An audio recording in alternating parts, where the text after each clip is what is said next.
राष्ट्रकवि रामधारी सिंह दिनकर जी ने लिखा है कि है कौन विघ्न ऐसा जग में टिक सके आदमी के मग में खम ठोंक ठेलता है जब नर पर्वत के जाते पांव उखड़। मानव जब जोर लगाता है पत्थर पानी बन जाता है। गुण बड़े एक से एक प्रखर हैं छिपे मानवों के भीतर। मेहंदी में जैसे लाली हो वर्तिका बीच उजियाली हो, लेकिन बत्ती जो नहीं जलाता है रोशनी नहीं वह पाता है, रोशनी नहीं वह पाता है। तो आइए एक उम्मीद की, एक कोशिश की, बत्ती जलाने का कार्य हम लोग करेंगे, कोशिश करेंगे। नमस्कार, जय हिंद। मास्टर बाबा हिंदी क्लासेज में सभी विद्यार्थियों का स्वागत है और विभिन्न प्रतियोगी परीक्षाओं में पूछे जाने वाले हिंदी के प्रश्नों पर चर्चा करेंगे, सीखेंगे। बिना विलंब किए हुए चलते हैं प्रश्नों की ओर। आइए आज की क्लास में पेट परीक्षा जो होनी है उसके लिए उसमें अनुच्छेद भी पूछा जाता है, गद्यांश, तो उससे संबंधित एक क्लास है। साथ में व्याकरण के प्रश्न हैं, ध्यान से समझिएगा, सभी विद्यार्थी जुड़ जाइएगा। आज का पहला प्रश्न है। पहले प्रश्न में यहाँ पर एक गद्यांश दिया हुआ है। पहले बात, गद्यांश को हम लोग ध्यानपूर्वक पढ़ेंगे। देखिए, गद्यांश दिया हुआ है, राष्ट्र के सर्वांगीण विकास के लिए चरित्र निर्माण परम आवश्यक है। जिस प्रकार वर्तमान में भौतिक निर्माण का कार्य अनेक योजनाओं के माध्यम से तीव्र गति से हो रहा है, उसी प्रकार वर्तमान की बड़ी आवश्यकता चरित्र निर्माण की है। चरित्रवान व्यक्ति राष्ट्र की सर्वोच्च संपदा है। चरित्र निर्माण की नींव बाल्यावस्था से ही प्रारंभ होती है। आज हम अपने भारतीय आदर्शों को भूलकर पश्चिम के अंधानुकरण को अधिक महत्व देने लगे हैं, जो हमारे राष्ट्र व समाज दोनों के लिए घातक है। भ्रष्टाचार के पीछे परोक्ष रूप से चारित्रिक दोष की भूमिका होती है। चरित्रवान व्यक्ति राष्ट्र, संस्कृति, समाज व परिवार के प्रति अपने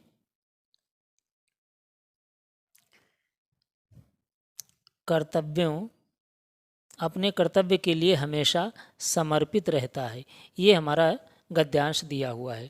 आपकी परीक्षा में 2 गद्यांश दिए जाएंगे और प्रत्येक गद्यांश से 5-5 प्रश्न पूछे जाएंगे, जिसमें से मैं यहाँ पर एक गद्यांश आपको समझा रहा हूँ।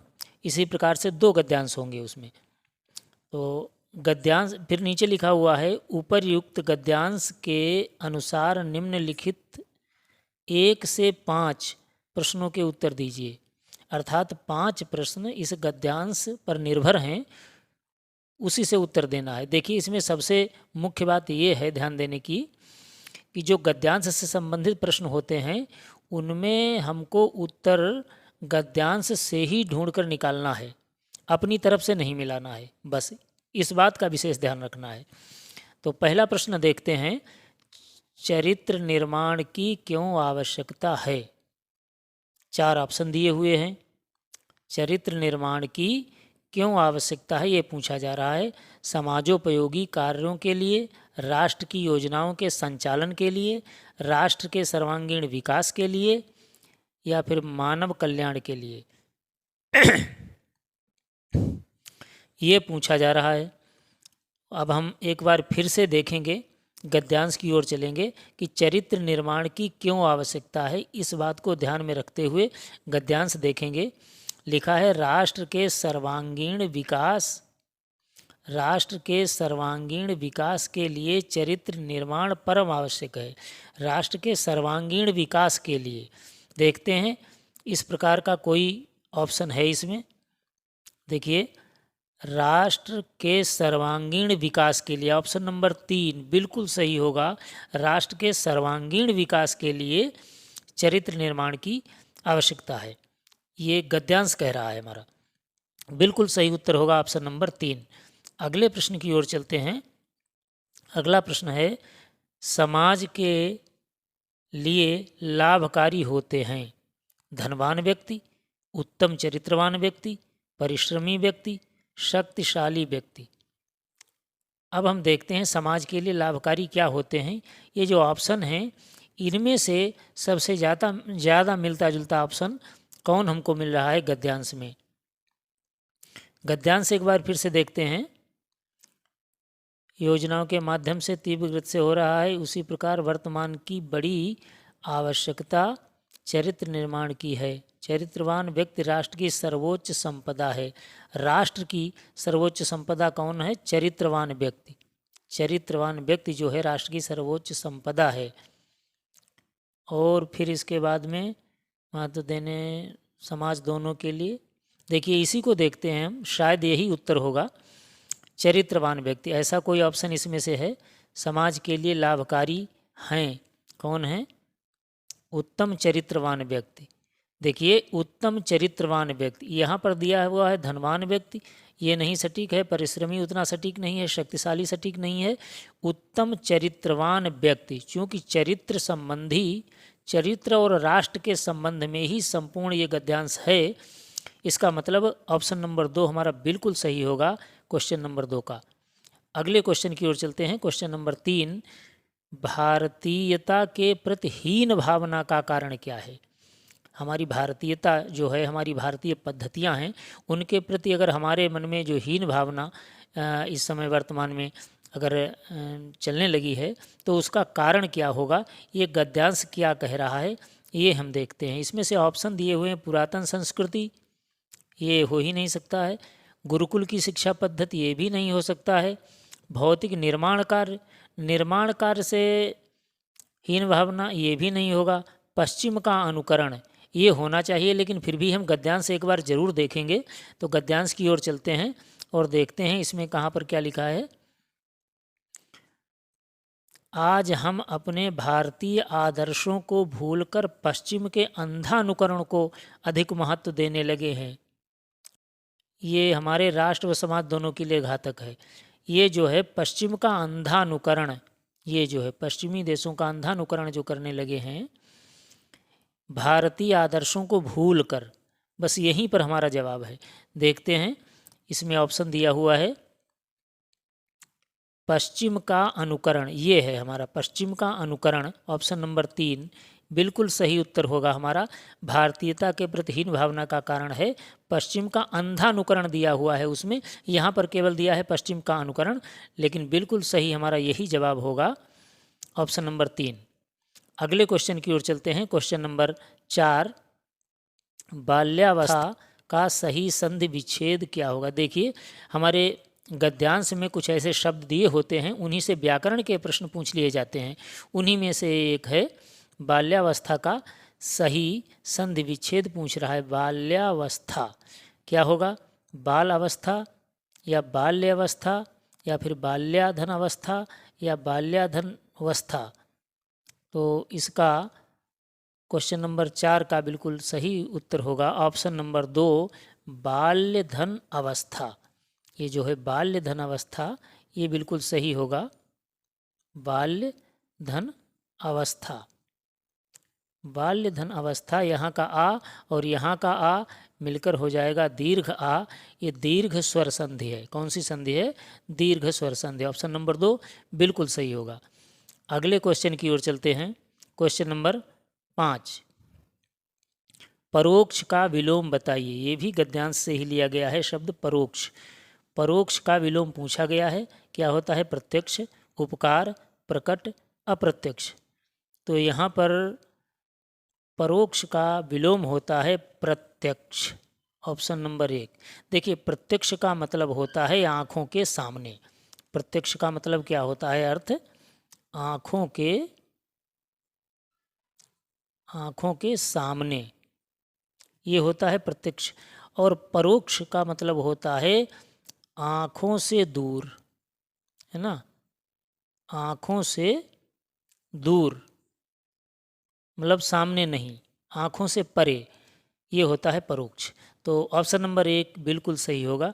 अगले क्वेश्चन की ओर चलते हैं। ये 5 क्वेश्चन जो थे गद्यांश पर निर्भर थे। इसके बाद में व्याकरण के प्रश्न हैं जो हमारे आपकी परीक्षा में, पेट परीक्षा में पूछे जाएंगे। इसी प्रकार के प्रश्न आएंगे, ध्यान से समझिएगा। क्वेश्चन नंबर 6, शैतान की आंत मुहावरे का क्या अर्थ है। ये मुहावरे से प्रश्न लिया गया है। अधिक खाने वाला व्यक्ति, बहुत लंबी वस्तु, बहुत उलझी हुई वस्तु और झगड़ालू व्यक्ति। तो इसका बिल्कुल सही अर्थ होता है शैतान की आंत का बहुत लंबी वस्तु। ये परीक्षाओं में आया हुआ क्वेश्चन है। बहुत लंबी वस्तु को ये शैतान की आंत मुहावरे का अर्थ होता है बहुत लंबी वस्तु। अगले क्वेश्चन की ओर चलते हैं। Question number 7। 3 लोक से मथुरा न्यारी। 3 लोक से मथुरा न्यारी का अर्थ है, क्या अर्थ है। सबसे निराला होना, मथुरा की प्रसिद्धि बहुत है, या फिर तीनों लोकों में मथुरा का न होना, या फिर मथुरा का बहुत सुंदर होना। तो 3 लोक से मथुरा न्यारी, इसका अर्थ होता है, ये लोकोक्ति है, इसका अर्थ है सबसे निराला होना, सबसे अलग थलग, सबसे निराला होना, उसको कहा जाता है 3 लोक से मथुरा न्यारी। ऑप्शन नंबर 1 बिल्कुल सही होगा। अगले क्वेश्चन की ओर चलते हैं। Question number 8। निष्कलंक का संधि विच्छेद बताइए। निष्कलंक, देखिए 4 ऑप्शन दिए हुए हैं। इन चारों में से जो सही है मैं आपको बता रहा हूँ। ऑप्शन नंबर 2 निह धन कलंक। ये जो निह और धन कलंक, ये विसर्ग संधि है। कौन सी संधि है। विसर्ग संधि है, और इससे बनेगा निष्कलंक। ये विसर्ग जो है इस मूर्धन्य षा में परिवर्तित हो जाएगा विसर्ग संधि के नियम के अनुसार। ऑप्शन नंबर 2 बिल्कुल सही है। अगले क्वेश्चन की ओर चलते हैं। Question number 9। गुडाकेश, बहुत अच्छा प्रश्न है, ध्यान से समझिएगा, मोस्ट है। गुडाकेश का संधि विच्छेद क्या होगा। गुडा धन केश, गुड़ धन आकेश, गुडाका धन ईस, गुड़ धन आकेश। तो देखिए गुडाकेश का विच्छेद होता है, ऑप्शन नंबर 3 पर लिखा है गुडाका धन ईस। गुडाका, ये है गुडाका। गुडाका कहते हैं नींद को। किसको कहते हैं। नींद, नींद को कहते हैं गुडाका। और ईस, इसमें जो संधि हुई ये गुण संधि है। कौन सी संधि है। गुण स्वर संधि। ये गुण स्वर संधि है, तब हो जाएगा ये ई जो है ए की मात्रा बनाएगा और गुडाकेश हो जाएगा। गुडाकेश अर्जुन का एक नाम भी था। गुडाकेश का मतलब होता है जिसने नींद पर विजय प्राप्त कर ली है। जब चाहे सोए, जब चाहे न सोए, कई दिन तक बिना सोए जो रह लेता है वो गुडाकेश। अर्जुन का एक नाम था गुडाकेश। अगले क्वेश्चन की ओर चलते हैं। Question number 10। भुजंग का पर्यायवाची शब्द कौन सा नहीं है। बहुत ध्यान देना है नहीं वाले प्रश्न पर। नहीं है भुजंग। भुजंग कहते हैं सांप को। भुजंग किसे कहते हैं। देखिए हिंदी के लिए शब्दों के अर्थ मालूम होना बहुत आवश्यक है। आपके पास जितना अधिक शब्दकोश होगा उतनी ही सरल हो जाएगी हिंदी आपके लिए। तो भुजंग, अब देखते इसमें है गरुड़ लिखा हुआ है, सर्प है, ब्याल है, पन्नग है। देखिए सर्प और ब्याल और पन्नग ये सब सांप के ही पर्यायवाची हैं, या यूँ कह लीजिए कि भुजंग के पर्यायवाची हैं। हमको पता करना है जो भुजंग का पर्याय नहीं है। तो गरुड़ जो है ये भुजंग का पर्याय नहीं। ऑप्शन नंबर 1 बिल्कुल सही हो जाएगा। ये मोर को कहते हैं गरुड़। अगले क्वेश्चन की ओर चलते हैं। Question number 11। ज्येष्ठ का विलोम बताइए। ज्येष्ठ का विलोम क्या होगा। अनुज, अग्रज, कनिष्ठ, लघु। तो ज्येष्ठ का विलोम होता है कनिष्ठ। क्वेश्चन नंबर 11 का ऑप्शन नंबर 3 बिल्कुल सही होगा, कनिष्ठ। वरिष्ठ भी होता है और ज्येष्ठ भी होता है। तो ज्येष्ठ या वरिष्ठ इसका विलोम है कनिष्ठ। समझ गए। अनुज कहते हैं छोटे भाई को, अग्रज कहते हैं बड़े भाई को। अनुज का मतलब होता है, अनु का अर्थ है पीछे या बाद में, और जा का मतलब है जन्म लेना। इसमें 2 शब्द हैं, एक है अनु और एक है जा, है ना। जिसने बाद में जन्म लिया वो अनुज, और जिसने पहले जन्म लिया हमसे वो है अग्रज। ये अग्र और जा है। समझ गए। यहाँ पर प्रश्नानुसार ऑप्शन नंबर 3 बिल्कुल सही होगा, कनिष्ठ। अगले क्वेश्चन की ओर चलते हैं, क्वेश्चन नंबर 12। बहुत मोस्ट प्रश्न है, बहुत मोस्ट, कई बार परीक्षाओं में ये पूछा जाता है, कई बार आने वाला क्वेश्चन है। जारज का विलोम क्या होगा? बहुत महत्वपूर्ण है, बहुत ध्यान से समझिएगा। जारज दत्तक होगा, उचित होगा, औरस होगा या फिर प्रदत्त होगा? देखिए, जारज का विलोम होता है औरस। क्या होता है? Option number 3 औरस। अब यहाँ समझ लीजिए जारज होता क्या है, औरस होता क्या, तभी ये याद रहेगा ढंग से। औरस का अर्थ होता है अपनी पत्नी से उत्पन्न संतान या अपनी पत्नी से उत्पन्न पुत्र, है ना, अपनी पत्नी से उत्पन्न पुत्र, ये होता है औरस।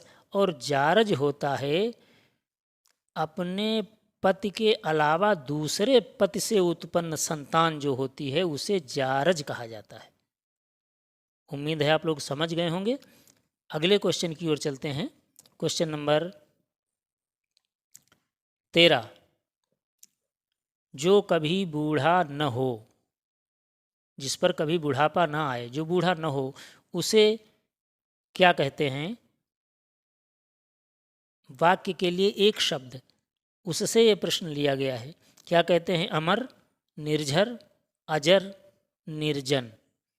जो कभी बूढ़ा न हो उसे कहते हैं अजर। क्या कहते हैं? अजर। जर का मतलब होता है वृद्धावस्था, बुढ़ापा, और इसमें आ उपसर्ग लग गया जो नकारात्मक अर्थ प्रकट करता, नकारात्मक अर्थ देता है। अजर का मतलब जो कभी बूढ़ा न हो। ये ऊपर नंबर 1 पर दिया हुआ है अमर। अमर का मतलब होता है जो कभी न मरे, जिसकी कभी मृत्यु न हो, वो अमर। और अमर एक देवता का पर्यायवाची भी होता है, देवता को अमर कहते हैं, और अजर भी देवता को कहते हैं, है ना। न बूढ़े होते और न मरते, ऐसी मान्यता है। निर्झर कहते हैं झरने को। निर्झर किसे कहते हैं? निर्झर का अर्थ है झरना, झरना जहाँ से पानी गिरता है, झरना, वो निर्झर। और निर्जन दिया हुआ है। निर्जन का मतलब है मानव रहित, अर्थात जंगल का भी एक पर्याय है निर्जन। निर्जन का मतलब है जहाँ पर कोई भी मनुष्य न हो, जन रहित स्थान अर्थात जंगल, उसका भी एक पर्याय है निर्जन। उम्मीद है आप लोग समझ गए होंगे विधिवत। क्वेश्चन नंबर 13 का ऑप्शन नंबर 3 बिल्कुल सही है। अगले क्वेश्चन की ओर चलते हैं, क्वेश्चन नंबर 14। गोद लिया हुआ पुत्र के लिए उपयुक्त एक शब्द क्या होगा? गोद लिया हुआ पुत्र क्या होगा? दंपति, दत्तक, प्रदत्त, भतीजा। तो गोद लिया हुआ जो पुत्र है उसको कहते हैं दत्तक। क्या कहते हैं? दत्तक। ये दंपति लिखा हुआ है यहाँ पर। दंपति का अर्थ होता है पति पत्नी का जोड़ा, पति पत्नी का जोड़ा, इसको कहते हैं दंपति। ये इसलिए मैं बता रहा हूँ कि ये वर्तनी में आने वाला शब्द है दंपति।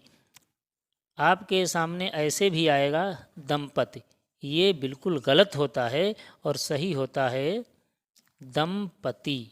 बहुत ढंग से समझ लीजिएगा, ये सही होता है दंपति। अगले क्वेश्चन की ओर चल रहे हैं, क्वेश्चन नंबर 15। शस्त्र का अर्थ क्या है? शस्त्र क्या अर्थ है? हाथ से फेंक कर चलाने वाला हथियार। बहुत मोस्ट ये प्रश्न है, ध्यान से समझिए, महत्वपूर्ण है। अच्छी पुस्तक, हाथ में रखकर काम में लिया जाने वाला हथियार, या फिर साधु। तो शस्त्र कहते हैं, ऑप्शन नंबर 3 पर लिखा हुआ है, हाथ में रखकर काम में लिया जाने वाला हथियार, अर्थात जो हाथ में रहे और वार करे उसे कहते हैं शस्त्र। जैसे तलवार है ना, तलवार है, भाला है, ये हैं शस्त्र। और एक होता है अस्त्र। अस्त्र कहते हैं जो फेंक कर चलाया जाता है, जो फेंक कर चलाया जाता है वो अस्त्र। और जो हाथ में रोक कर चलाया जाता है, हाथ में ही रहता है और काम करता है, उसे कहते हैं शस्त्र। अगले क्वेश्चन की ओर चले, क्वेश्चन नंबर 16। उपल उत्पल बहुत अच्छा प्रश्न है। शब्द युग्म का सही विकल्प है उपल और उत्पल। देखिए, समश्रुत भिन्नार्थक शब्द आपसे पूछे जाएंगे जो सुनने में एक जैसे लगेंगे लेकिन उनके अर्थ अलग अलग होंगे। क्या होगा? कमल पानी, या फिर पत्थर कमल, या ऊंचा उपद्रव, या फिर पानी पत्थर। तो यहाँ पर ध्यान से समझिएगा, उपल कहते हैं पत्थर को। उपल किसे कहते हैं? पत्थर को। और उत्पल कहते हैं कमल को। उपल कहते हैं पत्थर को, उत्पल कहते हैं कमल को। ऑप्शन नंबर 2 बिल्कुल सही होगा हमारा उत्तर, ऑप्शन नंबर 2, क्वेश्चन नंबर 16 का। अगले क्वेश्चन की ओर चल रहे, क्वेश्चन नंबर 17, शुद्ध वर्तनी का चयन कीजिए। बहुत अच्छा प्रश्न है। वर्तनी से संबंधित एक ही क्वेश्चन से आपकी कई समस्याएं हल होंगी। इसमें कई शब्दों के अर्थ और कई शब्दों की वर्तनी आप समझ लेंगे। इसमें ध्यान से समझिएगा। अहिल्या लिखा हुआ है, फिर अनाधिकार लिखा है, फिर ऊपर युक्त लिखा है, और फिर अंतर ध्यान लिखा है। यहाँ पर देखिएगा, ये जो अहिल्या है ये बिल्कुल गलत लिखा है। सही होता है शब्द अहल्या। क्या सही होता है? अहल्या। अहल्या का अर्थ क्या होता है? अजोत जमीन, अर्थात जो हल से न जोती गई हो वह भूमि, अहल्या। समझ गए? और अनाधिकार ये बिल्कुल गलत लिखा है। ये शब्द बनेगा अन, ऐसे इसमें हल लगेगा, और धन होगा अधिकार। समझिएगा ढंग से, अधिकार। देखिए, यहाँ पर ना में आ नहीं है, ये व्यंजन है, और ये आ इसमें आ जब आएगा तो शब्द बनेगा अनधिकार। अनधिकार क्या बनेगा? अनधिकार। ना में आ की मात्रा नहीं रहेगी, अनाधिकार नहीं रहेगा, अनधिकार रहेगा। ये बिल्कुल सही होगा। ये वर्तनी से संबंधित है। उपर्युक्त बिल्कुल सही लिखा है, यही इस प्रश्न का जवाब है। उपर्युक्त की वर्तनी बिल्कुल सही है। कहीं कहीं पर ऐसे लिखा आपको मिलेगा उपरोक्त, जो बिल्कुल गलत होता है। उपरोक्त कुछ नहीं, ये अशुद्ध शब्द है।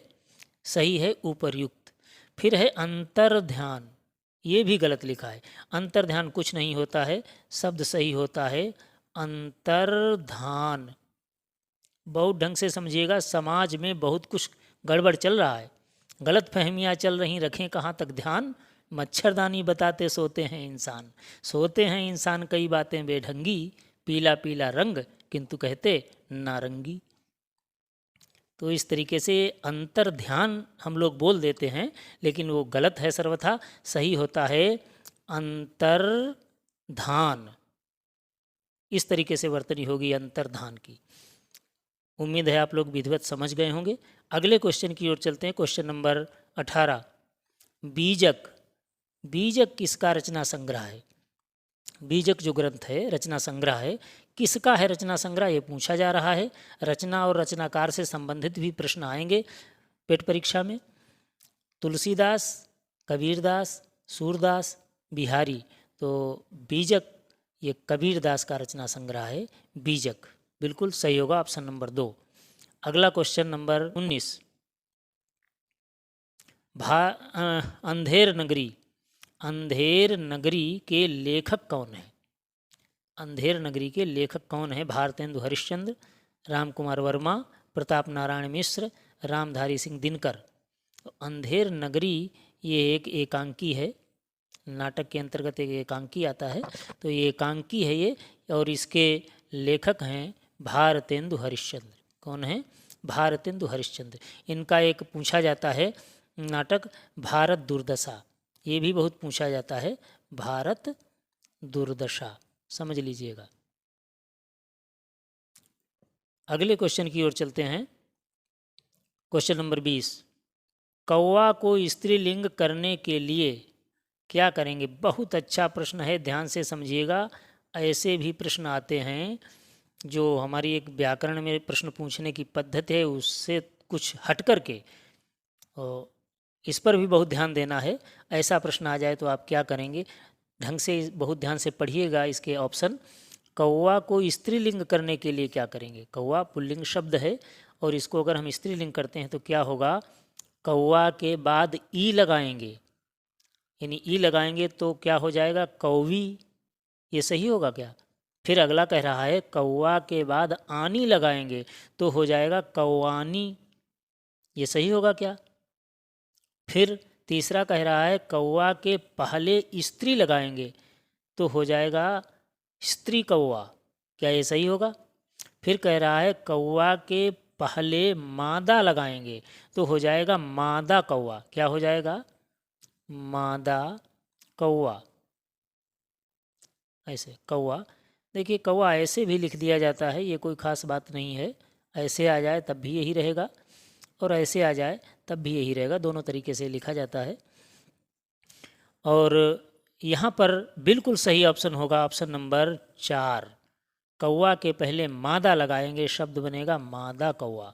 मादा कौवा का मतलब हो गया है स्त्रीलिंग कौवा, और अगर खाली कौवा कहते हैं तो फिर पुल्लिंग कौवा हो जाएगा, है ना। जो पुरुष और महिला की तरह उसको मादा बनाने के लिए, स्त्रीलिंग करने के लिए उसको मादा कौवा कहते हैं। जैसे ही गोट और सी गोट, है ना, आपने पढ़ा होगा ही गोट और शी गोट, सी गोट। ही गोट बकरा और शी गोट बकरी, है ना। ठीक उसी प्रकार से मादा कौवा। इस श्रृंखला का ये अंतिम प्रश्न था। उम्मीद है आप लोग समझ गए होंगे विधिवत। फिर मिलते हैं अगली क्लास में, तैयारी करते रहिए। शुभकामना। जय हिंद।